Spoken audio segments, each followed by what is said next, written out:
வணக்கம் ஃப்ரெண்ட்ஸ். நீங்கள் பார்த்துட்டு வந்து டிவிஎஸ் ஸ்டார் சிட்டி 110cc வண்டி பார்த்தீங்கன்னா கஸ்டமர் ஓட்டிகிட்டு இருக்கும்போது மேனட் சைடு வந்து கடகடன்னு ஒரு சவுண்டு கேட்டிருக்கு. தொடர்ந்து ஒரு 2 மணி நேரம் கேட்டுகிட்டே இருந்திருக்கு. அதை கஸ்டமர் கவனிக்காமல் ஓட்டிகிட்டே இருந்திருக்காங்க. ஓட்டிகிட்டே இருந்ததில் என்னாச்சுன்னு பார்த்தீங்கன்னா, இன்றைக்கி வண்டி சுத்தமாக ஸ்டார்ட் ஆகலை. நம்ம செட்டு கொண்டு வந்தாங்க. என்னென்னு கழட்டி நம்ம வந்து மேனட் சைடை கழட்டி பார்த்தோம். ஸோ கழட்டி பார்த்ததுலேருந்து பார்த்தீங்கன்னா மேனட் காயில் உடஞ்சிருக்கு. இது எப்படி உடஞ்சுன்னு பார்த்தீங்கன்னா, அது செல்ஃப் மாடல் வண்டி. செல்ஃபில் மேனட் சைடு வந்து ஒன்வே கிளச் வரும். அந்த கிளச்சில் வந்து 3 அலாங்கி போல்ட்டு வரும். அந்த கிளச் வீலை ஒன்று கிளச் வீலில் பிடிச்சிருக்கிறது. அந்த 3 போல்ட்டு எப்படியோ கலண்டு விழுந்து இந்த மேனட் காயில் உடச்சிருச்சு. அதே மாதிரி இந்த மேனட்டையும் உடச்சிருச்சு. இப்போ பார்த்தீங்கன்னா இப்போ செலவு கொஞ்சம் ஜாஸ்தி தான்.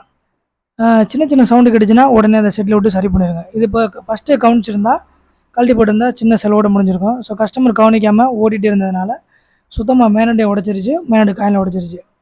சின்ன சின்ன சவுண்டு கேட்டால் உடனே சரி பண்ணி பார்த்துங்க. ஓகே ஃப்ரெண்ட்ஸ், நன்றி.